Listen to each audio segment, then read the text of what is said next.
கர்த்தர் கொடுத்த நாளுக்காக கர்த்தரை நான் நன்றி துதிக்கிறேன், ஸ்தோத்தரிக்கிறேன்.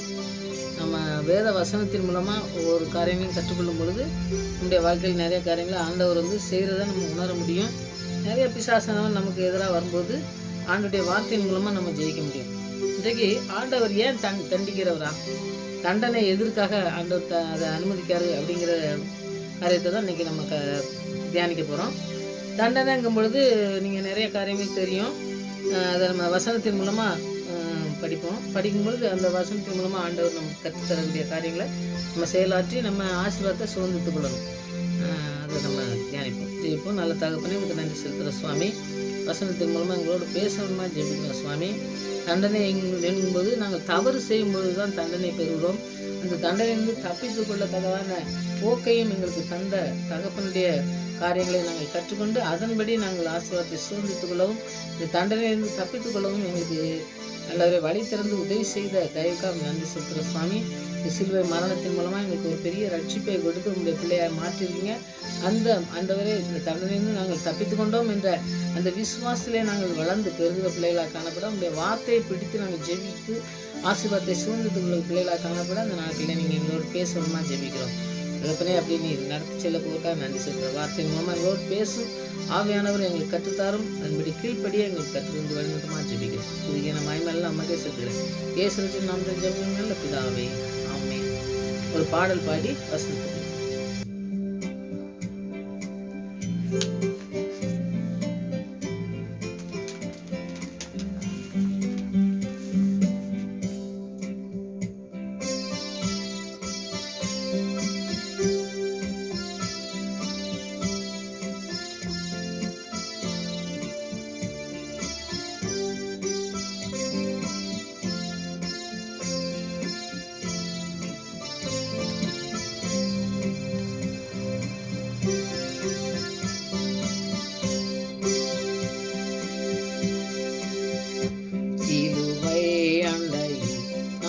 வந்து நிற்கையில் பாவ பாரம் நீங்கி வாழ்வடைந்தே எந்த நேரம் எனதுள்ளத்திலும் பேரானந்தம் பொங்கி பாடுவே. எந்த நேரம் எனதுள்ளத்திலும் பேரானந்தம் பொங்கி பாடுவே.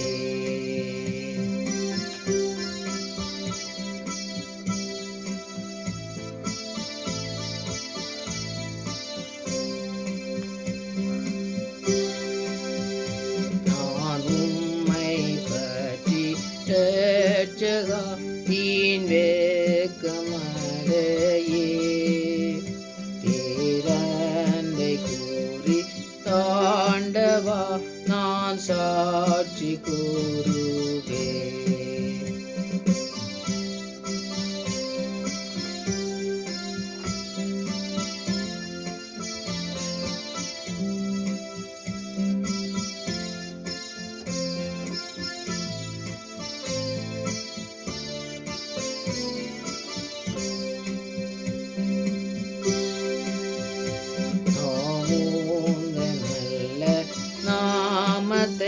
நான் நம்பி சார்வதா நீ கைவிடி இவ்வேளையை காப்பி தேவாவியா.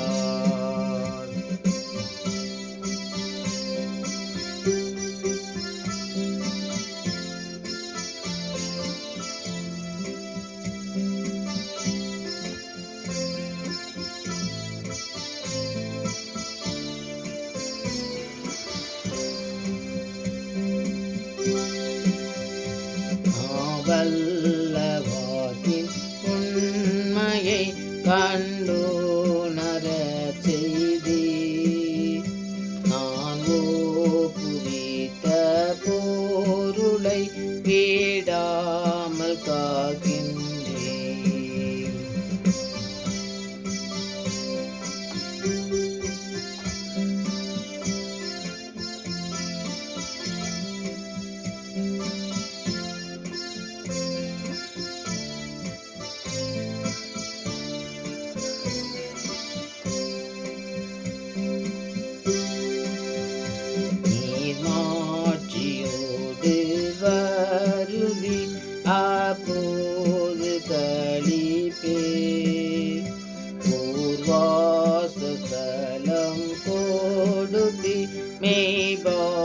ஐக்கியம் அடைவே.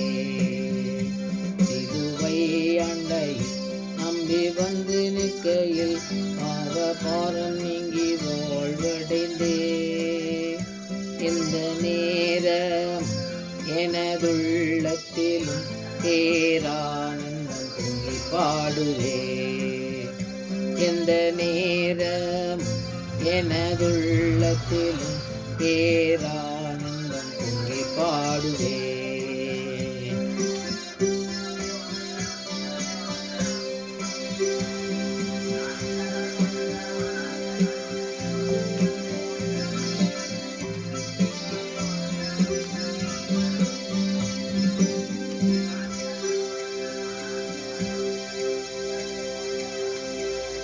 நம்முடைய தலைப்பு என்னன்னா, ஆண்டவர் நம்மளை தண்டிப்பாரா?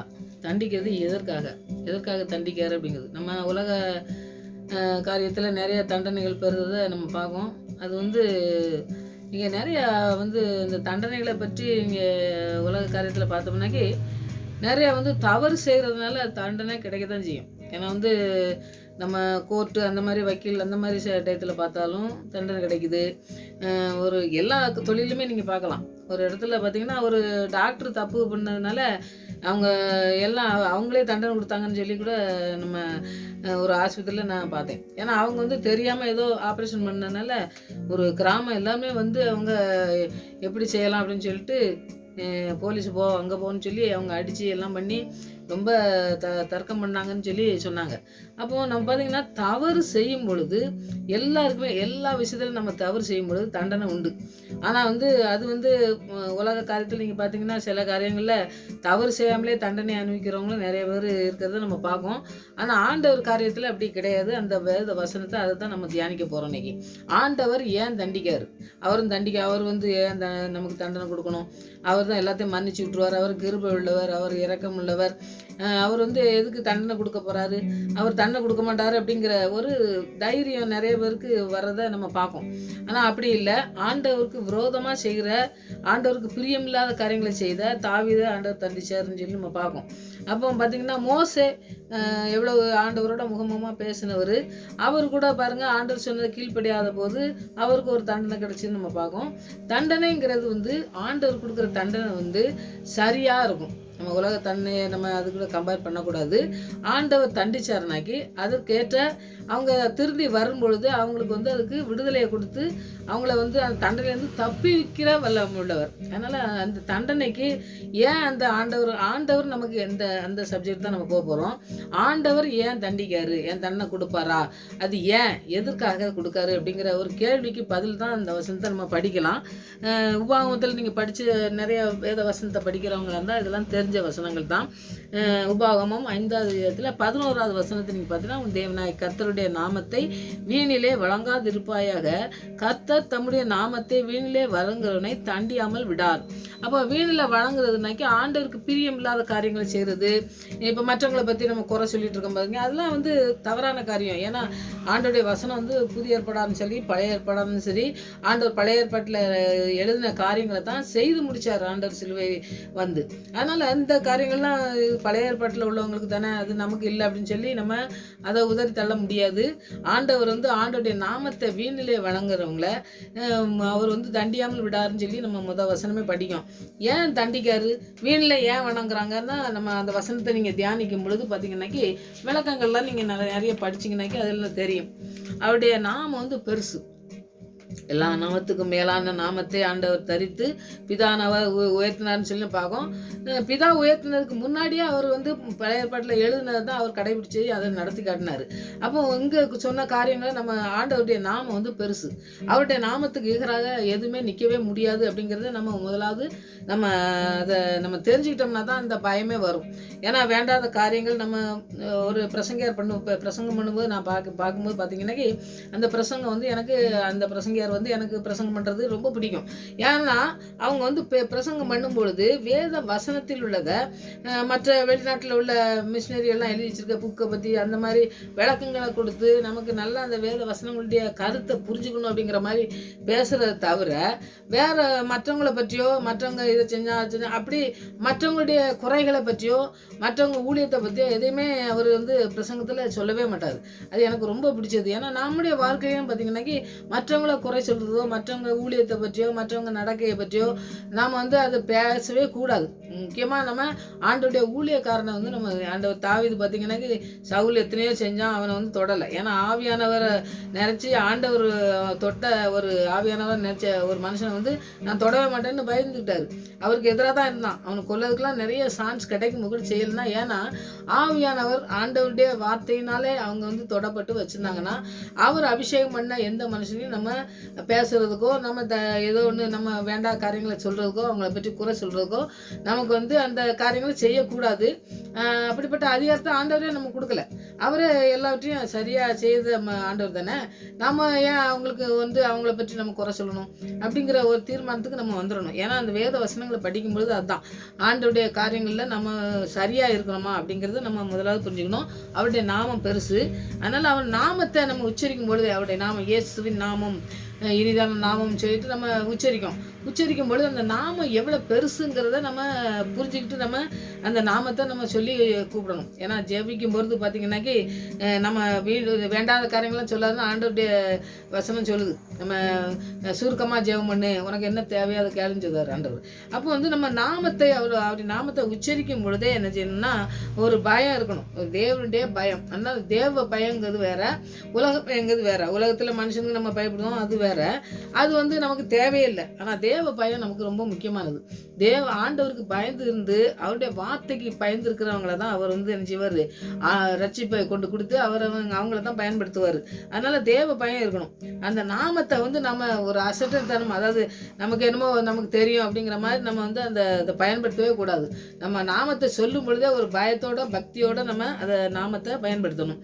அவர் நம்ம பாடுறோம், நம்ம ஜெபிக்கும். அப்படி ஜெபிக்கும் பொழுது அவர் வந்து எப்படிப்பட்ட அவருக்கு கனத்தை கொடுக்கணும் அப்படிங்கிறது, அந்த கனத்தை கொடுக்கறக்கூடிய ஒரு காரியத்தை செஞ்சுட்டு தான் அந்த பாடல் பாடும்போது அந்த ஜெபிக்கும் பொழுது நம்ம இருக்கணும். வீணாக அவருடைய நாமத்தை சொல்லி பயன்படுத்தாமல் நம்ம பார்க்குறதுக்கு நம்ம வாழ்க்கையில் அவருக்கு கனத்தை கொடுக்க ஆரம்பிச்சிட்டோம்னாலே தெரியும் நம்ம அவருக்கு பயந்து அவருடைய எச்சரிப்பை ஆண்டவரே நாங்கள் வந்து எச்சரிப்போடு இருக்கணும். நிறைய காரியத்தில் பவுல் சொல்லுவார், எச்சரிக்கையாக இருங்கன்னு சொல்லி. அப்போ நம்ம ஆண்டவருடைய நாமத்தை எப்படி சொல்கிறதுக்கு, நம்ம அந்த தண்டனைக்கு தப்பித்து கொள்றதுக்கு, அவருடைய நாமத்தை வீணில் வணங்காமல் இருக்கிறதுக்கு நம்ம கேட்டு ஆண்டவருடைய வார்த்தையின் மூலமாக நம்ம ஜெபிக்கும் பொழுது ஆண்டவர் நமக்கு உதவி செய்கிற தகப்பனாக இருக்கார். அவருடைய நாமத்தில் நம்ம எல்லாத்தையும் பெற்றுக்கொள்ள முடியும். இயேசுவின் நாமம் இனிதான நாமம், இணையில்லா நாமம், இன்ப நாமம்னு சொல்லி நம்ம பாட்டு மட்டும் படிக்கக்கூடாது. அவருடைய நாமம் எவ்வளோ பெருசுங்கிறத நம்ம புரிஞ்சுக்கிட்டு அந்த நாமத்தை நம்ம உச்சரித்து நம்ம ஜெபிக்கணும். அந்த ஜெபத்தை ஆண்டவர் நமக்கு கற்றுத்தந்திருக்காரு. அதை நம்ம ஜெபிக்கும் பொழுது ஆண்டவர் நமக்கு நிறைய காரியங்களை நம்ம கற்றுத்தருவார். இந்த தண்டனைக்குரிய காரியங்களை நம்ம செய்யாமல் இருக்கிறதுக்கு ஆண்டவர் நமக்கு உதவி செய்ய நம்ம ஜெபிக்கணும்.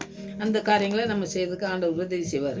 அடுத்தது யோபு நீங்கள் நிறைய படிச்சிருக்கீங்களா இருந்தால் தெரியலாம். தேவன் தண்டிக்கிற மனுஷன் பாக்கியவான்னு சொல்லி இந்த எலியாப் அப்படிங்கிற ஒரு ஃப்ரெண்ட்ஸ் வந்து செபிக்க சொல்லும் பொழுது அந்த ஆள் சொல்கிறாரு.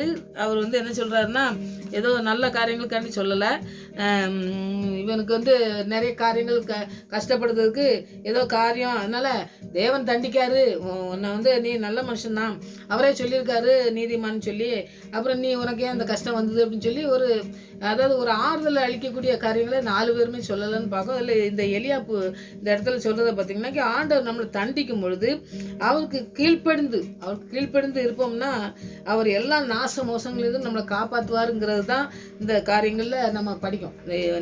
அவர் தேவன் தண்டிக்கிற மனுஷன் பார்க்கவானா, அவர் தண்டிக்கிற மனுஷனை ஆண்டவர் நம்ம என்ன செய்வார், அவர் வந்து எந்த நாச மோசத்துலையும் விடாமல் அவரை வந்து பாதுகாக்கக்கூடிய நல்ல காரியங்களை செய்வார் அப்படிங்கிறது தான் இந்த வசனத்தினுடைய கருத்தாக இருந்தாலும், பழைய ஏற்பாட்டு காலத்துலலாம் பார்த்திங்கன்னா நிறைய விசுவாச வீரர்கள் நிறைய வந்து துன்பப்பட்டது ஆதரவற்று அவங்க வந்து மரணத்துக்கு கூட அவங்க வந்து பாத்திரனா இருந்தாங்கன்னு சொல்லி நம்ம பார்க்கும் பழைய ஏற்பாட்டு காலத்தில். ஆனால் ஆண்டவர் இயேசு கிறிஸ்து புதிய ஏற்பாட்டில் ஆண்டவர் மரணத்தின் மூலமாக நமக்கு விடுதலை விடுதலையை தந்து, நம்ம தவறுகளை உணர்ந்து நம்ம ஜெபிக்கும் பொழுது அந்த தண்டனையிலேருந்து விடுதலையை தந்து நம்மளை வந்து மீட்டெடுத்து இந்த ரட்சிப்பை தந்திருக்காரு. அப்போ பழைய ஏற்பாட்டு காலத்தில் இருந்தது, புதிய ஏற்பாட்டு காலத்தில் தண்டனை இருந்தது.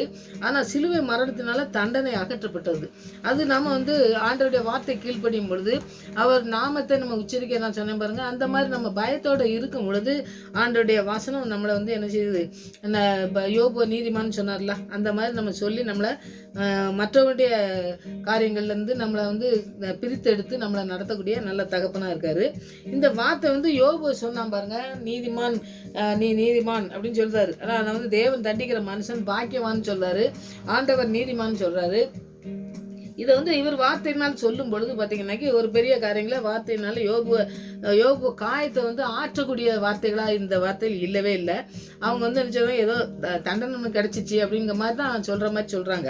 ஆனால் வந்து காயத்துக்கேற்ற மருந்து கொடுக்கக்கூடிய காரியங்களை வந்து ஆண்டுடைய வார்த்தை தான் சொல்லணும். அப்போ அந்த வார்த்தைகளை வந்து சொல்கிறதுக்கு இந்த மனுஷனால் முடியலை. அப்போ வந்து அந்த வார்த்தையினால அவர் காயத்தை ஆற்றின வார்த்தைகள் என்னென்னா, அவர் வந்து என்னுடைய காயத்தை ஆற்றுவார், அவர் தான் எனக்கு இந்த தண்டனையிலேருந்து என்னை மீட்டு எடுப்பார் அப்படின்னு சொல்லி மற்றவங்களுடைய வார்த்தைகள்லாம் நம்ம வந்து ஒரு நாளும் கூட நம்மளை ஆற்றி தேற்றி நம்மளை நடத்தவே செய்யாது. ஆண்டவர் நம்மளை ஆற்றி தேற்றக்கூடியவர். நமக்கு வருது காயங்கள், நமக்கு இருக்கிற அந்த துன்பங்கள் வந்ததுனாக்கி அந்த இடத்துல வந்து பார்த்திங்கன்னா மற்றவங்க வந்து நம்மளை இன்னும் நிறைய வேதனைகளை தான் கொடுப்பாங்களே வெளியே, அதுக்கேற்ற காயத்துக்கேற்ற மருந்து வந்து யாருமே கொடுக்க மாட்டாங்க. அப்படி நம்ம இல்லாதபடி தேவனுடைய வார்த்தையை சொல்லி அவங்க காயங்கள்லாம் ஆற்றப்பட நமக்கு வந்து அவங்களுக்கு ஒரு ஆதரவு வார்த்தைகளை சொல்கிற பிள்ளைங்களா நம்ம இருக்கணும். இப்படி இந்த எலியா மாதிரி யோபுகிட்ட சொன்ன மாதிரி சொல்லாமல் இருக்கிறதுக்கு நம்மளை ஆண்டவர் ஜெபிக்க இன்றைக்கி உதவி செய்ய நம்ம ஜெபிக்கணும். அந்த வார்த்தைகளை ஆண்டவர் நமக்கு கற்றுத்தருவார். அதனால் யோபுக்கு சொன்னது போல் நம்ம காயங்கள் எத்தனை வேதனையோடு இருக்கும்போது அவருக்கு வந்து யாருமே ஆறுதலே சொல்லலை. மனைவி முதற்கொண்டு அவனுக்கு வந்து என்ன எதிராக தான் சொன்ன மாதிரி நம்ம வேதத்தில் படிக்கும். அப்படி இல்லாதபடி ஆண்டுடைய வார்த்தை கீழ்ப்படிஞ்சு ஆண்டுடைய வசனத்தை நம்ம சொல்லும் பொழுது அவங்களுடைய வாழ்க்கையில் ஏதோ ஒரு காரியங்கள் செய்து முடிக்கிறதா இருக்கிறதுக்கு நம்ம உதவி செய்ய ஆண்டவர்கிட்ட நம்ம ஜெபிப்போம். ஆண்டவர் அப்படியே பெரிய காரியங்களை நமக்கு கற்றுத்தந்து வழிநடத்த வல்லமுள்ளவராக இருக்கார். அடுத்தது பார்த்திங்கன்னா நீதிமொழிகள் 13வது அதிகாரத்தில் 24வது வசனத்தை பார்த்திங்கன்னாக்கி, இதெல்லாம் இந்த நாட்களில் நடக்கிறதுக்கு வந்து கொஞ்சம் சாத்தியம் இல்லாமல் இருந்தாலும் கூட வேத வசனத்தின் மூலமாக நம்ம படிக்கும்பொழுது அதை நம்ம கற்றுக்கொள்ளலாம். அது எப்படி ஆண்டவர் கற்றுக்கொள்ளுது நமக்கு தர்றாருன்னு பாருங்கள். பிறம்பை கையாளாதவன் தன் மகனை பயக்கிறான், அவன் மேல் அன்பாக இருக்கிறவனோ அவன் ஏற்கனவே தண்டிக்கிறான்.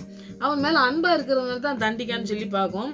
ஆனால் ஆண்டவர் என்ன சொல்கிறாரு பாருங்கள், பிறம்பை கையாளுங்க. இந்த பிறம்பு இன்னைக்கு வந்து பிறம்பை கையாண்டோம்னாக்கி இன்றைக்கி வந்து அவங்க வந்து அதில் ஒரு பயமே இல்லை. அந்த நாட்களில் அதை ஆண்டவர் கோலை தடையை வச்சு எல்லாம் சொல்லியிருக்காருல்ல 23ஆம் சங்கீதத்தில். அந்த மாதிரிலாம் கோலை வச்சு நான் தேற்றுவேன் அப்படின்லாம் சொல்லும் பொழுது இந்த பெரம்புங்கும் பொழுதே நம்ம பெரம்புனா உடனே பெரம்பாவே நம்ம எடுத்து வச்சு கம்பு வச்சு அடித்தாதான் அவன் திருந்துவான் அப்படிங்கிறதெல்லாம் அவர் போதனையே கிடையாது. அப்படின்னா நம்மளை நம்ம என்ன தவறு பண்ணுவோம், ஆண்டவர் அடிச்சிருந்தான்னா நம்ம என்ன பண்ணியிருப்போம் பாருங்கள்.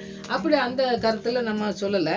நம்ம சின்ன பிள்ளைங்களாம் இருக்கும்போதே சின்ன பிள்ளைங்களா ஒரு பிள்ளைங்க பாருங்கள், மிஷினரி பிள்ளைங்கள்லாம் வளர்க்குறது சின்ன பிள்ளைங்கள்லேருந்து ஒரு 2-3 வயசுலேயே வந்து வேத வசனத்தை படிக்க சொல்லி அந்த மாதிரி ஒழுங்காக எல்லாத்தையும் செய்தி சொல்லி வளர்க்காங்க பார்த்தீங்களா. அந்த மாதிரி அது பெரம்புன்னு நம்ம எல்லாருக்கும் எடுக்கணும்னு அவசியம் இல்லை. சிறு வயதுலேருந்தே பிள்ளைகளுக்கு வந்து பெற்றோர் வந்து அவங்கள வந்து வாழ்க்கையில் நீங்கள் சரியாக நடக்கணுங்கிற ஒரு காரியங்களெல்லாம் முதலாவது கீழ்ப்படிதல் நம்ம சொல்லிக் கொடுக்கணும். எதிர்த்து பேசாமல் அப்படி இருக்கிறதுக்கு நம்ம சொல்லிக் கொடுக்கணும்.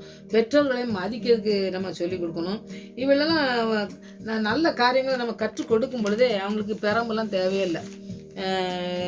எங்களுடைய வாழ்க்கையிலலாம் பார்த்திங்கன்னாக்கி என்னுடைய தகப்பனார் வந்து கொஞ்சம் நல்லா எல்லாத்தையும் பார்த்திங்கனாக்கி எதுவும் பேசணும்னாக்கி உடனே வந்து என்ன செஞ்சுருவார்னா, ஒரு மரம் எங்கள் வீட்டு முன்னாடி இருந்துச்சு, ஒரு பெரிய இந்த வாதமடைக்கு மரம்னு சொல்லுவாங்க, ஒரு இந்த கொத்து கொத்தாக பூ பூக்கும். அந்த மரத்துலேருந்து போய் மேலே ஏறி போய் பெரிய கம்பா எடுத்துகிட்டு வந்து பலார்னு எங்கள் தம்பியெல்லாம் அடிச்சிருவார்.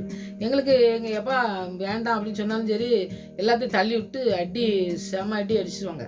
அப்போ நம்ம அந்த அடினால அவங்க வந்து திருந்தினதாவே எனக்கு தெரியல. அவங்க வந்து இன்னும் கோபம் அவங்களுக்கு வரும். அப்போ வந்து பார்த்திங்கன்னா அந்த கம்பில் வச்சு அடித்ததுனால அவங்க வந்து திருந்தவே இல்லை. ஆனால் வார்த்தையினால நம்ம சொல்லி ஜெபிக்கும் பொழுதோ, வார்த்தையை நம்ம சொல்லி நம்ம பிள்ளைங்களுக்கு கற்றுக் கொடுக்கும் பொழுது அவங்க திருந்துவாங்க. அதனால் கம்பு அப்படிங்கிறது வந்து நீங்கள் வார்த்தையை வச்சுக்கிடுங்க. வார்த்தையினால் பிள்ளைங்களை வந்து சரி செய்யணும் அப்படிங்கிறத என்னுடைய வாழ்க்கையில் நடந்த நான் சொன்னேன். அதே மாதிரி அதெல்லாம் ஒன்றும் இந்த கம்பு வச்சு அடித்த உடனேயோ இல்லாட்டா அந்த பிள்ளைங்களை ஏதோ ஒரு தண்டனை கொடுத்தோடனே அவங்களாம் திருந்தது இந்த நாட்களில் அது இல்லை. ஆனால் ஆண்டவரும் அதை சொல்லவே செய்யலை. அதனால நம்ம வார்த்தையினாலே பிள்ளைங்களை சரி செய்யணும். அப்போ நம்ம ஒரு தண்டனை பிள்ளைகளுக்கு கொடுக்கவும் பாருங்கள், கொடுக்கும் பொழுது அவங்க வாழ்க்கையில் வந்து இந்த ஏதோ ஒரு பிரச்சனை வரும், அவங்க வந்து ஏதோ நடக்க வேண்டிய காரியத்தில் அவங்க வந்து சரியான பாதையில் போகணும் அப்படிங்கக்கூடிய அந்த புத்திமதியை அவங்களுக்கு தெரியப்படுத்தக்கூடியதாக தண்டனை இருக்கணும். நம்ம ஒரு தண்டனை கொடுக்கோம், அவங்க படிக்காமல் மார்க் கம்மியாக எடுத்துகிட்டு இருந்தாங்கன்னாக்கி அதுக்காண்டி டேய் நீ படிக்கணும், நல்லா ஞானத்தை ஆண்டுகிட்ட கேட்டு நீ படிக்கணும், அதனால் மார்க் நிறைய எடுத்தால் தான் அவனுக்கு வந்து நல்லா ஒரு முன்னேறதுக்கு நல்ல ஒரு சான்ஸ்லாம் கிடைக்கும் அப்படின்னு சொல்லி நம்ம ஆண்டுகிட்ட ஜெபிச்சு நீ வந்து நல்லா எழுதுறதுக்கு ஒரு இது பண்ணு அப்படின்னு சொல்லி நம்ம சொல்லும் பொழுது அவன் வந்து என்ன நினைப்போம்னா, ஆண்டவர் நமக்கு உதவி செஞ்சான்னா மார்க் நல்ல எடுக்கலாம், அப்போ வாழ்க்கையில் நம்ம முன்னேறலாம் அப்படிங்கக்கூடிய அந்த மாதிரி ஒரு அந்த அவங்க வாழ்க்கையில் வர்ற ஒரு காரியங்கள் வந்து எதற்காக நமக்கு இந்த தண்டனை தர்றாங்க, ஏன் நம்ம நைட்லாம் உட்காந்து படிக்கணும், நைட்டு 4 மணிக்கு எழுந்துச்சு படி அப்படின்னு இது ஏன் தண்டனை கொடுக்காங்க, இந்த மாதிரி தண்டனை இன்றைக்கி அப்படி தான் சொல்லுவாங்க. பிள்ளைங்களை வந்து காலைல படிக்க சொல்லி எழுப்பி விட்டால் அது ஒரு பெரிய தண்டனையாக தான் நினைக்காங்க. அதனால் நம்ம சொல்கிற வார்த்தைகளே வந்து அவங்களுக்கு தண்டனையாக தெரியுது.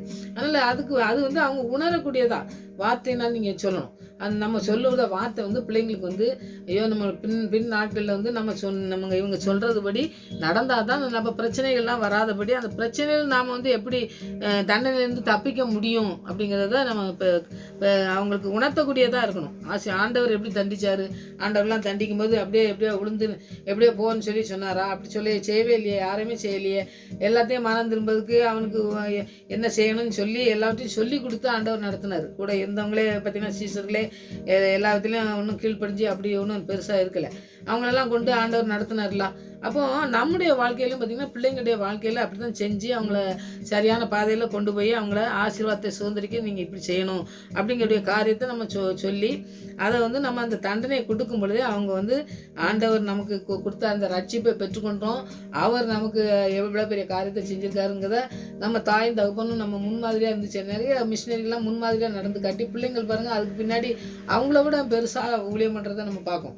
அப்படி நம்ம வாழ்க்கையில் அவங்க தண்டனை கொடுக்கறது அவங்க வாழ்க்கையில் முன்னேறக்கூடியதா, அவங்க ஏதோ ஒரு பிரச்சனையில் மாட்டிக்கொள்ளாதபடி அவங்கள முன்னேற்றக்கூடிய காரியங்களாக இருக்கிறதுக்கு நம்ம தண்டித்து அவங்கள பேசி அவங்களுடைய வார்த்தையின் மூலமாக அவங்களோட பேசி நம்ம நடத்தக்கூடிய காரியங்களை செய்யணும். அப்போ தான் அவங்க அதில் அந்த தண்டனை இருந்து மற்ற நிறைய காரியங்கள்லாம் பிள்ளைங்கள்லாம் பாருங்கள் நிறையா இதில் மாட்டிக்கிட்டாங்க. அப்படி மாட்டிக்கிடாதபடி அவங்க நடத்தப்பட நம்ம அவங்களுக்கு ஜெபிக்கணும்.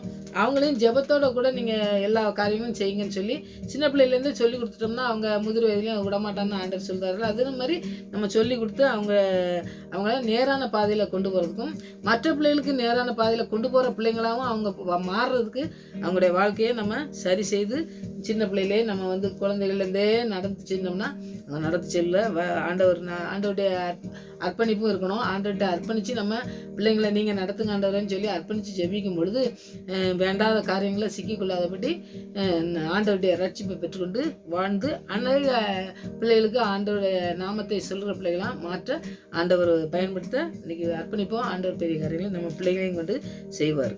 அடுத்து பார்த்தீங்கன்னா எபிரேயர் 2வது அத்தியாயத்தில் 4வது வசனம். இது நீங்கள் நிறைய காரியங்கள் கற்றுக்கொள்ள முடியும். ஆனால் நான் சில காரியங்கள் தான் நம்ம படித்தோம்னாக்கி அந்த வசனத்தின் மூலமாக படிக்கும் பொழுது நிறைய காரியங்கள் நம்ம கற்றுக்கொள்ள முடியும். 2:4 நீங்கள் படித்து பார்த்தீங்கன்னாக்கி 4வது வசனம், அடையாளங்களினாலும் அற்புதங்களினாலும் பலத்த செய்களினாலும் தம்முடைய சித்தத்தின்படி பகிர்ந்து கொடுத்த பரிசுத்த ஆவியின் வரங்களினாலும் தேவன் தாமே சாட்சி கொடுத்ததுமாய் இருக்கிற இவ்வளவு பெரிதான ரட்சிப்பை குறித்து நாம் கவலையற்று இருப்போமானால் தண்டனைக்கு எப்படி தப்பித்துக் கொள்வோம். இப்போ தண்டனை அப்படிங்கும்போது தண்டனைக்கு எப்படி தப்பித்துக் கொள்வோம்னா ஆண்டோடைய மேலே சொன்ன வசனங்கள்லாம் பாருங்கள். பரிசுத்தாவின் வரங்கள்னாலே தேவன் நமக்கு சாட்சி கொடுக்க நம்ம பரிசுத்தாவியை பெற்றுக்கொண்டு நம்மளை அந்த ரட்சிப்புக்குள்ளே கொண்டு வந்திருக்காரு. அந்த ரட்சிப்பை நம்ம வாக்கு தத்தமாக நமக்கு தந்திருக்காரு. இந்த ரட்சிப்பை பெற்றுக்கொண்டு நீ வாழணும் அப்படிங்கிறது தான் ஆண்டோடைய நோக்கம். அந்த நோக்கத்தை சிலுவை மரணத்தின் மூலமாக தான் அந்த ரட்சிப்பு நமக்கு கிடைச்சிது. இலவசமாக கிடைச்சதுன்னா ஆண்டோடைய ரட்சிப்பை மதிக்காமல் அவங்க ஏதோ நமக்கு என்ன இது இலவசமாக தந்தது அப்படின்னு சொல்லி அதை ஒரு பெரிய மதிப்பாக எண்ணி பார்க்காம அவரை அவர் என்ன மரணத்தில் போனார், அவர் ஜெயிச்சார், இப்போ இன்னைக்கு உயிரோடு இருக்கார், அவ்வளோதான் அப்படின்னு சொல்லி நம்மளை ரட்சிக்கிறதுக்கு வந்தார், நம்மளை ரட்சிப்புக்குள்ளே வந்தார், நம்மளை ஆவியானவர் நல்லா அபிஷேகம் பண்ணார் அப்படின்னு சாதாரணமாக நினைக்கவே கூடாதுங்க. அவருடைய பலி மரணத்தினால் நமக்கு கிடைச்சதெல்லாம் பெரிய பெரிய வெற்றி. அவர் வச்சிருக்க மதிப்பு, அவர் நம்ம மேலே வச்சிருக்கதும் அவர் மீது நாம் வச்சிருக்கதும் அவருடைய பெரிய காரியங்கள் நமக்கு செய்த ரட்சிப்பை நம்ம உணர்ந்து நம்ம ஜெபிக்கணும். ஆண்டவர் பெரிய பிள்ளைகளாக நம்மளை மாற்ற பெரிய ஆசீர்வாதத்தை பெற்றுக்கொள்கிற பிள்ளைகளாய் அவர் நம்மளை வச்சிருக்கதே நோக்கமே என்னன்னா ரட்சிப்பை பெற்றுக்கொண்டு மாத்திரமில்லை, அவருடைய சாட்சியுள்ள பிள்ளைகளாக வாழணுங்கிறது தான். ஆவியானவரை சொல்லும் பொழுதே ஆண்டவர் சொல்றது தான். ஆவியானவர் வரும் பொழுது எனக்கு என்ன சாட்சிகளாக இருப்பீங்க, பூமியின் அனைத்துக்கும் சாட்சிகளாக இருப்பீங்கன்னு சொல்றாரு. அப்போ ஆவியானவரை தர்றது எதுக்குன்னா, அந்த ரட்சிப்பு தர்றதுக்கு எதுக்குனாக்கி உலகத்துக்கு சாட்சியா ஆண்டவருக்கு பிரியமான காரியங்களை செய்யறதுக்காண்டி தான் நமக்கு தந்திருக்காரு. அந்த காரியத்தை நம்ம செய்யறதுக்காண்டி தான் நமக்கு இந்த காரியங்கள்லாம் நமக்கு சொல்றாரு. அதை பயமற்று இருந்தோம்னா தண்டனைக்கு எப்படி தப்பித்து கொள்வோம்? தண்டனை நம்ம எப்படி தப்பிக்க முடியும்? இந்த காரியங்கள் ஆண்டவர் சொன்ன காரியங்கள்லாம் நம்ம ஆண்டவர் ரட்சிப்பே நம்ம பெருசாவே எண்ணாமல் இருந்தோம்னாக்கி நம்முடைய வாழ்க்கை எப்படி இருக்கும் பாருங்க. இதை மறுதளிச்சுதாங்க சிலர். அவங்களுக்கு மறுதளிக்கிறவங்களுக்கு நித்திய தண்டனை இருக்குன்னு சொல்லி பார்க்கும். அப்போ ஆண்டவருடைய விலையேறப்பெற்ற ரத்தத்தினால் சிந்தப்பட்ட ரத்தத்தினால் ரட்சிப்பை பெற்றுக்கொண்ட நாம எப்படிப்பட்ட காரியங்களை செய்யணும் அப்படிங்கிறத சில காரியங்கள் பாருங்க. புதிய ஏற்பாடு இயேசு கிறிஸ்து பிறப்பு, சிலுவையில் மரித்து உயிர்த்தெழுந்தனின் ரட்சிப்பு கிடைச்சது. அவர் சிலுவை மரணத்தினால் தான் புதிய ஏற்பாட்டில் நமக்கு என்ன செய்தாரு? அவர் பிறந்து, அவர் வளர்ந்து, அவர் மரணத்துக்கு போய், அவர் சிலுவையில் மரணத்தை சந்திச்சு அதுலேருந்து உயிர் தெழுந்ததுனால தான் இந்த ரட்சிப்பு கிடைச்சிது. ஆனால் பழைய ஏற்பாட்டு காலத்தில் நியாயப்பிரமாணத்துக்கு மீறுகிறவர்களுக்கு தண்டனை கிடைச்சிது. அவங்க நியாயப்பிரமாணம் மட்டும்தான் அன்னைக்கு ஆண்டவர் வச்சிருந்தாருன்னு பார்க்கும். கிறிஸ்து இயேசு பூமியில் சிலுவையிலே மரித்த உயிர் தெழுந்ததுனால நற்செய்தி பூமியில் வந்ததுனால என்ன செஞ்சது? மீட்பு உண்டாகிது. நமக்கு மீட்பை தந்தது என்னது? ஆண்டவர் சிலுவையில் மரணத்தை ருசி பார்த்ததுனால பூமியில் வந்ததுனால கிறிஸ்துவால். ஆனால் பழைய ஏற்பாட்டு காலத்திலலாம் என்ன செய்தது? அந்த ரட்சிப்பெல்லாம் இல்லை, அந்த தண்டனை கிடைச்சிது. அவங்க என்ன நியாயப்பிரமாணத்துக்கெல்லாம் மீறி தான் நடந்தாங்க. மீறி நடந்ததுனால அவங்களுக்கு தண்டனை கிடைச்சிது. அப்போ அடுத்தது பார்த்தீங்கன்னா நியாயப்பிரமாணம் நாம் என்ன செய்ய வேண்டும், நம்ம நியாயப்பிரமாணம் நமக்கு என்ன செய்யணும்னு சொல்லுது. நியாயப்பிரமாணம் எப்படிலாம் செய்யணும் அப்படிங்கிறதெல்லாம் மோசே வச்சு ஆண்டவர் எழுதி தந்ததை நமக்கு சொல்லித் தருது. ஆனால் நற்செய்தி தேவன் என்ன செய்தாருன்னு சொல்லி ஆண்டவர் நமக்கு சிலுவையில் என்ன செஞ்சு முடிச்சிருக்காரு, என்ன ரட்சிப்பை தந்திருக்காரு, எப்படி அபிஷேகித்திருக்காரு அப்படிங்கிறத சொல்லுது. நியாயப்பிரமாணம் இதெல்லாம் செய்யணுங்கிற காரியத்தை சொல்லும் பொழுது அவங்க மீறி நடந்தாங்க. ஆண்டவராக இயேசு கிறிஸ்துவின் ரட்சிப்பை பெற்றுக்கொள்வதற்கு நற்செய்தியின் மூலமா ஆண்டவருடைய ரட்சிப்பை பெற்றுக்கொள்வதற்கு ஆண்டவருடைய ரத்தத்தினால் கழுவப்பட்டு அபிஷேகிக்கப்பட்டு ஆண்டவருடைய ரட்சிப்பை நம்ம பெற்றுக்கொள்வதற்கு அவருடைய பாதத்தில் வருகிற ஒவ்வொருவருக்கும் அந்த ரட்சிப்பை நமக்கு தர்றதுக்கு அவர் வல்லமுள்ளவராக இருக்காரு. அது ரட்சிப்பை நம்ம பெற்றுக்கொள்வதற்கு ஆண்டுடைய வார்த்தையின் மூலமாக தான் நம்ம பெற்றுக்கொள்ள முடியும். அதுக்கு கீழ்ப்படிஞ்சு நம்ம நடக்கிறதுக்கு, அந்த தண்டனைக்கு தப்பித்து கொள்வதற்கு நம்ம உறுதியான விசுவாசத்தினால ஆண்டுடைய வார்த்தையை நம்ம தியானிக்கணும். நியாயப்பிரமாணத்தின் மூலம் பாவத்தை பற்றிய அறிவு உண்டாக்குறது. இப்போ நியாயப்பிரமாணம் பாவம் செய்தது அதை பற்றிலாம் நிறையா நீங்கள் மோசைக்கு சொன்னதை நீங்கள் படிச்சிங்கன்னா தெரியும். நியாயப்பிரமாணமே பாவத்தை பற்றி இந்த அறிவை கொடுக்குது. நீ இதனால் பாவம் இப்படி இருக்குது, இதை செய்யக்கூடாது அப்படிங்கிறதெல்லாம் நிறைய சொல்லி கொடுக்குறத நீங்கள் பார்க்கலாம். ஆனால் நற்செய்தி ரட்சிப்பை பற்றி அறிவு உண்டாகுது. இவர் ரட்சிப்பை மாத்திரம்தான் சொல்கிறாரு. ரட்சிப்பை பற்றிய அறிவு உனக்கு வேணும், உனக்கு அந்த அறிவை நீ புரிஞ்சுக்கணும். இங்கே பாவத்தை பற்றியது சொன்னார் மோசே மூலமாக. ஆண்டவராக இயேசு கிறிஸ்துன்னு சொன்னால் ரட்சிப்பை பற்றிய அறிவு நற்செய்தி மூலமாக சொல்கிறாரு. நற்செய்தினால என்னது? ஆண்டவராகிய இயேசு கிறிஸ்து நமக்கு என்ன செய்யறதுக்கு வந்தார் அப்படிங்கிறது தான் நற்செய்தி. அதை நம்ம சொல்லி ஜெபிக்கும் பொழுதே ஆண்டவருடைய நாம நம்மளை எல்லாவற்றையும் தண்டனையிலிருந்து நம்மளை மீட்டெடுக்க வல்லமுள்ளதாக இருக்குது. ரட்சிப்பை பற்றிய அறிவு உண்டானோம். ரட்சகர் ரட்சிப்பதற்காக, அந்த தண்டனையிலிருந்து விடுதலை பெறுவதற்காக நம்ம ஒவ்வொரு நாளும் ஜெபிக்கணும். இப்போ பார்த்தீங்கன்னா ஆண்டவர் சொல்கிற காரியங்கள் பார்த்தீங்கன்னா, பரிசுத்த ஆவியின் வரங்களினாலும் தேவன் தாமே சாட்சி கொடுத்ததுமாக இருக்கிற இவ்வளோ எத்தனை காரியங்களை செஞ்சு வந்திருக்காரு. இதை பற்றி நீ கவலை இல்லாமல் இருந்தனாக்கி உனக்கு தண்டனை இருக்குது அப்படின்னு சொல்கிறத நீங்கள் பார்க்கலாம். அப்போ தண்டனைக்கு தப்பிக்கிட்டு கொள்ளணும்னாக்கி ஆண்டோடைய வார்த்தையின் மூலமாக ஆண்டவரை மறுதளிக்காமல் ஆண்டோடைய வசனத்துக்கு கீழ்ப்படிச்சு அந்த ரட்சிப்பை பெற்றுக்கொண்டு அது எவ்வளோ பெருசு அப்படிங்கிறத கற்றுக்கொண்டு நம்ம நடக்கும் பொழுது தான் ஆண்டவருடைய காரியங்கள் பெரிய காரியங்கள். அவர் பெரியவர், அவர் பெரிய காரியங்களை செய்கிறவர். அதனால் நம்ம மற்ற காரியங்கள் எந்த காரியங்கள் செஞ்சாலும் மற்றவங்களோட காரியங்களில் மற்ற ஆண்டவருடைய அபிஷேகத்தை பெற்றுக்கொண்ட ஒரு மனுஷனாக இருக்கலாம், மனுஷியாக இருக்கலாம், அவங்களெல்லாம் நம்ம பேசுகிறதுக்கோ எதுக்குமே நமக்கு அதிகாரம் கொடுக்கல. அதை நம்ம செஞ்சு அந்த தண்டனையை பெற்றுக்கொள்ளாதபடி அந்த தண்டனைக்கு தப்பித்து கொள்ள நற்செய்தியை கொடுத்துருக்காரு, நல்ல செய்திகளை கொடுத்துருக்காரு. ஆண்டவராக இயேசு கிறிஸ்துவின் நாமத்தை உச்சரித்து நம்ம பாடி துதித்து அவர்கிட்ட ஜெபிக்கிறதுக்கு, அவருடைய ஆசீர்வாதத்தை பெற்றுக்கொள்றதுக்கு, அவர் ரட்சிப்பை பெற்றுக்கொண்டு வாழ்கிறதுக்கு நமக்கு நிறைய காரியங்களை ஆண்டவர் கற்று தந்திருக்கிறத அதை கற்றுக்கொண்டு ஆண்டோடைய தண்டனைக்கு தப்பித்து கொள்ள. அவர் தண்டிக்கிற மனுஷன் எவனுமே அப்படியே விட்டுறதில்ல. அவர் தண்டித்து அவனை உணர்த்தி அவனை ஆண்டவர் என்ன செய்தார், நீதிமானாக மாற்றுறாரு. அவனை விடுதலை செஞ்சு அவருக்கு பிரியமான பிள்ளையாக மாற்றுறதுக்கு தான் அவர் தண்டிக்கிறத நம்ம பார்க்கும். அவர் தண்டனை உலக பிரகாரமானது கிடையாது. அவர் தண்டித்து அவர் ஆண்டவருடைய ரட்சிப்பை பெற்றுக்கொள்றதுக்கு, பிரியமான பிள்ளைகளாய் வாழ்கிறதுக்கு, அதுக்காக தான் ஆண்டவர் அது சொல்கிறத நீங்கள் இந்த எபிரேயரில் எழுதின வசனத்தை நாம் அந்த ரட்சிப்பை குறித்து கவலையற்றிருப்போமானால் தண்டனைக்கு எப்படி தப்பித்துக் கொள்வோம் தான் சொல்லியிருக்காரு. அப்போ தண்டனைங்கிறத என்னது, ரட்சிப்பை பற்றிய ஒரு நம்ம பயம் இருக்கணும். ஆண்டவருடைய வார்த்தையின் மூலமாக இருக்கிற அந்த காரியங்களை கற்றுக்கொள்றதுக்கு நமக்கு ஒரு பயம் இருக்கணுங்கிறத தான் ஆண்டவர் சொல்கிறாரு. தண்டிக்கிறவர் இல்லை, தண்டித்து நம்மளை சரி செய்கிற வசனங்கள் தான் நமக்கு ஆண்டவர் எழுதி தந்திருக்காரு. அதை நம்ம தியானிப்போம். அந்த பெரிய காரியங்களை நம்முடைய வாழ்க்கையிலும் தண்டனை பெற்றுக்கொள்ளுகிற பிள்ளைகளாக தான் அந்த தண்டனையிலிருந்து ஆண்டவரை தப்பித்துக் கொள்வதற்கு நமக்கு போக்கை உருவாக்குற தேவன். அதனால் அவர் சொல்கிற காரியங்களுக்கு நம்ம பயந்து அவருடைய வார்த்தைக்கு கீழ்ப்படிஞ்சு நம்ம நடக்கும் பொழுது எல்லாவற்றையும் ஆண்டவர் நேர்த்தியாக நடத்தி நம்ம எல்லா தீங்குக்கும் நம்மளை விலைக்கு காத்து நம்ம நடத்திச்சில்ல வல்லமுள்ளவர். தண்டனையை கொடுக்குறவர் ஆண்டவர், ஆனால் ஆசீர்வாதத்தையும் கொடுக்குறவர் அவர் தான். தண்டித்து உணர்த்தி நம்மளை நடத்தி அவருடைய பிள்ளையாக மாற்றுவதற்கு நம்ம முற்றிலுமாய் அர்ப்பணிப்போம். ஆண்டவர் பெரிய காரியங்களை செய்வார். ஆமென். ஜெயிப்போம். தேவா, நான் எதினால் விசேஷித்தவன், ராஜா நான் அதை தினம் யோசிப்பவன். தேவா, நான் எதினால் விசேஷித்தவன், ராஜா நான் அதை தினம் யோசிப்பவன். ஏதினா இது ஏதினா நீ என்னோடு இருப்பதினா, ஏதினா இது ஏதினா நீ என்னோடு வருவதினா. தேவா, நான் எதினால் விசேஷித்தவன், ராஜா நான் அதை தினம் யோசிப்பவன். நாங்கள் எதுவிலும் விசேஷித்தவளாக இல்லாத பொழுது எங்களை தெரிந்து கொண்டீங்களே, சோத்திரப்பா. வீணிலே வழங்காதபடி எங்களை தெரிந்து கொண்டு உம்முடைய பிள்ளையாய் மாற்றி இந்த நாள் வரை நடத்தி வருகிற தயவுக்காக எங்களுக்கு நன்றி செலுத்துறப்பா. எத்தனையோ வார்த்தைகள் எங்களுக்கு எதிராக வந்தாலும் எல்லாவற்றிலும் எல்லா நாசம் மோசங்களிலிருந்து எங்களை காக்க வல்லமில்ல நாமம் பெரியதாய் எங்களோடு கூட இருக்குமே சுவாமி, நன்றி செலுத்துறப்பா. உடைய வார்த்தைக்கு பயப்படுகிற பிள்ளை உடைய வார்த்தைக்கு நடுங்கிறவளை நோக்கி பார்ப்பேன் என்று சொன்னீங்களே.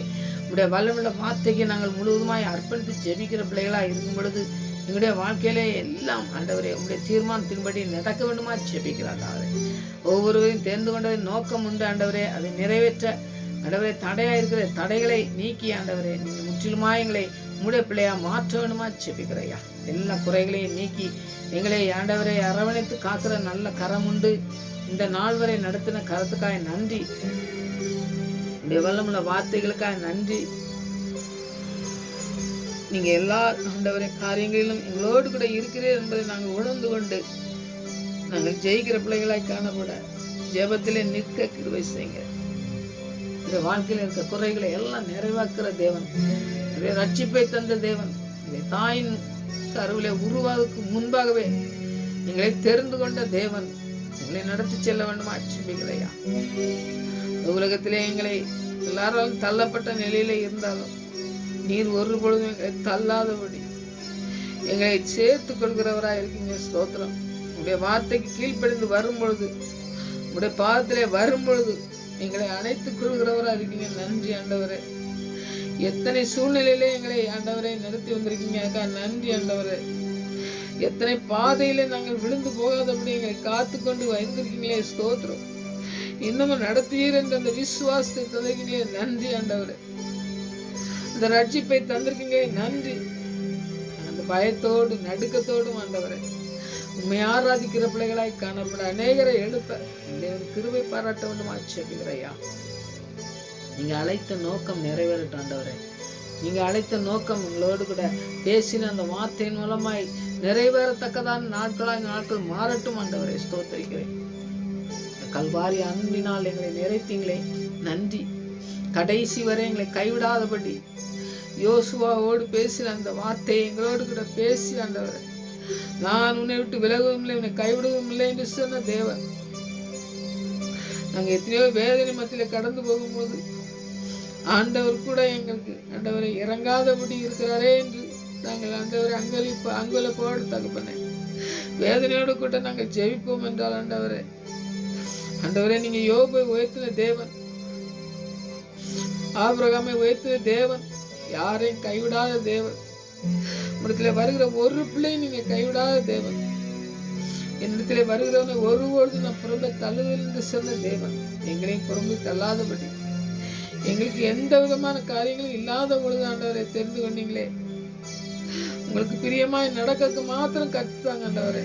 இந்த வார்த்தை கீழ்ப்படிய மாத்திரம் எங்களை கற்றுத்தாங்க ஆண்டவரை. நாங்கள் முழுமாய் செயலாற்றி இந்த அறிவை பெற்றுக்கொண்டு இந்த உலகத்தில் வாழ உங்களுக்கு நீங்க கிருபை தந்து வழிநடத்தமா செபிக்கிறையா. எல்லாம் மாயை ஆண்டவரே, இந்த வாழ்க்கையில எல்லாம் நீங்க தான் ஆண்டவரே.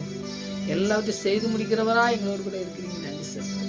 வாக்குப்படுத்த தேவன் உண்மையுள்ள தேவனாக இருக்கிறபடியா இந்த கருத்தில் அர்ப்பணிக்கிறோம். எத்தனை தேவை இருந்தாலும், எத்தனை வேதனை இருந்தாலும், எத்தனை பாடுகள் இருந்தாலும் தேவன் வார்த்தையின் மூலமா எங்களுக்கு ஜெயத்தை தருவீர் என்று ஆண்டவரே கேட்கிற பிள்ளைகளுக்கு அப்படியே நீ செய்து முடிக்க வேண்டுமா செபிக்கிறையா. அப்படியே செய்து வழிநடத்தப்போக்கா நன்றி செலுத்து. ஜெபத்துக்கு பயிர்படுத்தபடியா நன்றி துதிக்கிறேன், ஸ்தோத்திரிக்கிறேன். மறுபடியும் அவங்க சமூகத்தில் வருமானங்களை காத்து வழிநடத்தமா சொல்லிக்கிறேன். துதிக்கிற மாயங்கள்லாம் முடிச்சிருக்கேன். ஏசு நாம் தெரிஞ்சவங்க நல்ல பிதாவே. ஆமென்.